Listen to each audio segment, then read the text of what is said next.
Hi guys, welcome back.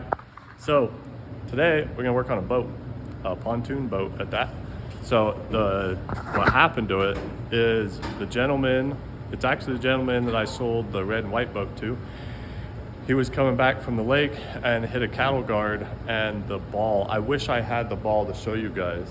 I don't even have one here, but where it goes through the ball mount, it's sheared off clean. Nice clean shear. He hit a cattle guard at 70 and it come undone, the boat come undone from the from the truck. And then he went to slowly hit the brakes and it smashed into the trailer, smashed into the boat, smashed into the back of the truck. Anyway, so it's I think it's a party barge. Oh no, it's a playcraft. I don't even know how long, 26 foot probably pontoon. But let me show you what happened. So where the ball goes in here, right where the shaft is clean, right at the bottom of the threads, it sheared right off. And the trailer come disconnected, used to have a hook like that on there, ripped the hook off. As you can tell, this chain had about seen the end of its life anyways, it was so wore out.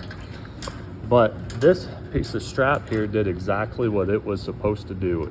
Those straps are there so then if they do ever come undone, they hit the ground, it doesn't bury the tongue into the asphalt. And it worked perfect. So we got to bend this back and rebuild it. I got some more plate that we're going to put on there and strengthen it.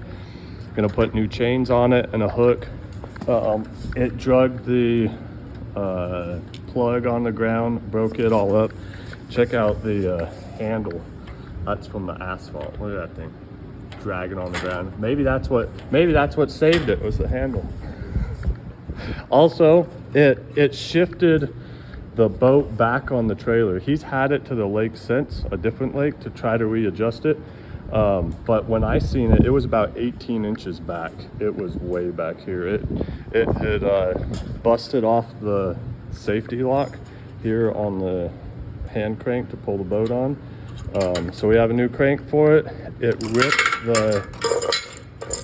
the original hook that was on this safety chain that goes right there. It ripped it clean out of the trailer. And also look at let's see if I can get this. I'm gonna crank this and you see how the front edge of that moves. So we need to come in here and put a whole bunch of bolts in here to bolt this C-channel back to the wood. So that should be pretty simple. But yeah, so we're gonna get started on fixing everything, I guess, and we'll show you guys along the way.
All right, as you've seen, we got this chain. We got some double washers there just to make it a lot stronger. So if it ever, hopefully never does, pull the chain back off again, it should be twice as strong this time. Got a new plug on it. Got this safety strap, whatever you want to call it, all bent back around. And this is the gusset I'm gonna put in there just to weld it on the bottom side. And then weld this in there. And then up here to support this C channel, we're just going to drill some holes in 3 different spots, put some 5/16 bolts in them because this C-channel is 2-inch wide underneath the wood here. So that should support that issue, and we got her nice and straight. So hopefully when he's trying to pull the boat back on, it's not trying to rip its guts out, because before, that's the only thing that was holding it together. And I don't know how he got it on there all these years, but hey, we're gonna make it better. So that's what we're gonna do now.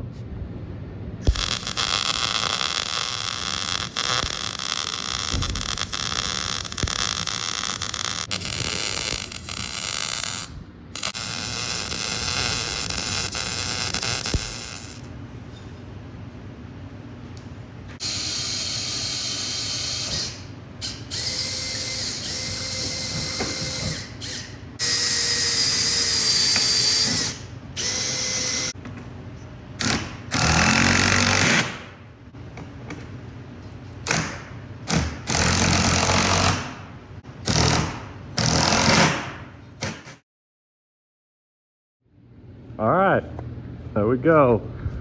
Look at, we got some bolts in here, which it goes through the floor and through the C-channel that's in there. I know you guys can't really see this, but, oh, I guess you can if I go like this.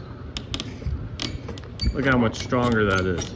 Way stronger, so much better. So I got that done, the chain's fixed, the plate down here is all done, the plug. Got the handle rounded off so it doesn't hurt the customer when he grabs a hold of it. Yeah, everything is done except for we're waiting for this to show up. So we'll get back to it as soon as we get that in the mail, and here in just a few days. All right, while we're waiting for parts to show up for the boat, we got a 2004 Dodge that I already started some progress on. The hood was hammered, clear coat was missing off of it, same with the roof, and there was some dings and random stuff, including this weird strip that the paint was peeling off of the top of the tailgate, and then it had this chrome molding there. Oops, gotta get that off of the grill, don't want to scratch that. And because of that, it created a little bit of rust. Nothing bad. I was able to just sandblast it there and there and there.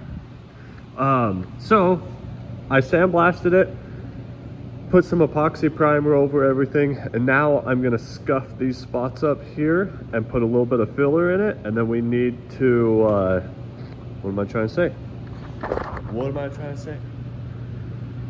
Oh, sand it down, and then get some filler primer put over the top of it. So in the process, while we're waiting for parts, we're gonna work on that.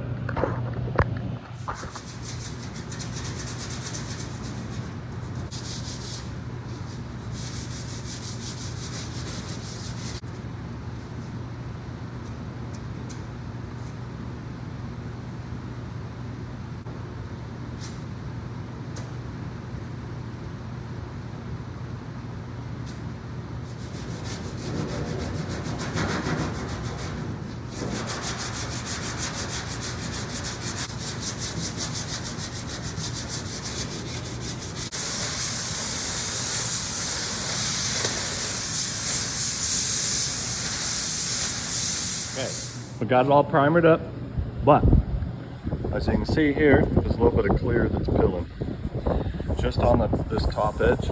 So what I'm gonna do is sand the whole thing, go ahead and block out the primer, but then take a DA and sand everything down to 320. I'm gonna try to feather this clear back without going through everything else. I don't want to see bare metal is what I'm getting at. And then I want to leave this front edge where I'm just going to wet sand it with 600, so then I can blend the color up and get it to match perfectly with the back of the cab, because we're going to paint the bedside and the tailgate. So the tailgate's going to get sprayed, so if I bring my color all the way back around here to match up the tailgate, it's going to be a perfect match. But on the bedside, we want to get the best match that we can, so we're going to blend up on this front edge, which I think the color is going to match pretty good anyways. But we're gonna do what we can to make it better. Also, we got to sand the hood and the roof, because the hood, roof, tailgate, and bedside is everything that's getting complete paint. The rest of this, yeah, the rest of it, we're just gonna polish it out. But I am gonna set you guys on a stand and grab a DA and start sanding everything down. I'm gonna sand it with 320 and wet sand it with 600. So yeah, we're gonna get to it.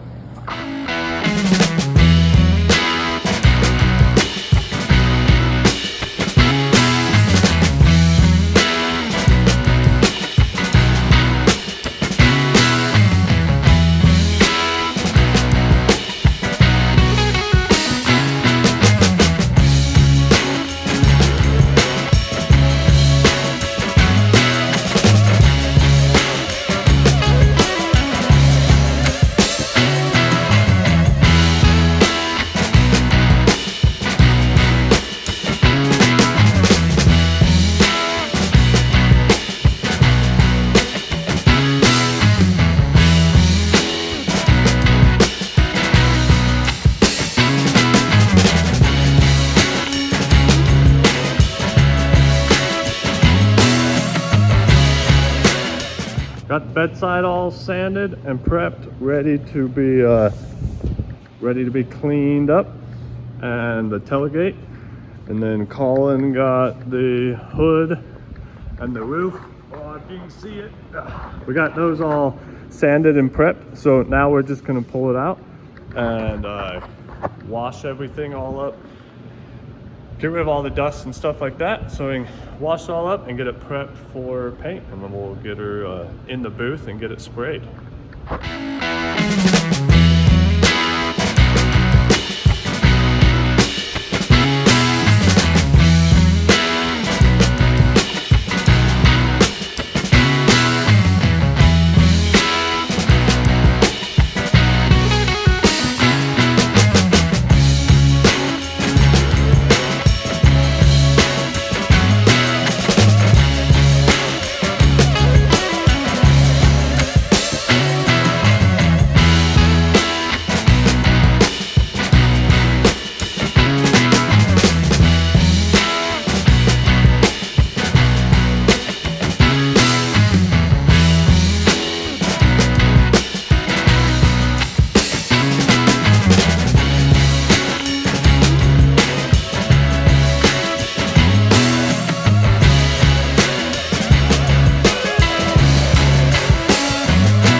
All right, got the pontoon all finished up. Got the hand crank on it. This one, Colin put plenty of bolts in there. This one is so much better. It's actually pretty sweet. I've never bought one like this. So this is 4-to-1 and this is 2-to-1, so he can crank it way better. The only thing that would make it even nicer is if there was a brace going there to strengthen up this whole front assembly here. But anyways, everything else is finished. We got the chain on it, new hooks, brand new chain. The chain is so much better. Got this support, this, forgot what it's called now. It's finished. The wiring's done, the hand crank is all smoothed out, and the brace bolted in, the C channel bolted into the floor here. So much better, absolutely way better. Don't remember what I was gonna say, but thanks so much for watching. Hope you guys enjoyed this one. Let me know in the comments if you guys liked that I put some of my everyday stuff in the videos, like on this video, the working on the Dodge pickup. That's the stuff that I do every single day, and this other stuff is just I do it every day too, but it's just not, yeah. It's just wondering if you guys like the filler material like that, so you can see what I do every day. I think it would be fun. I think it would make good content, but if you guys would let me know, that'd be great. Anyways, thanks so much for watching, and we'll see you on the next one.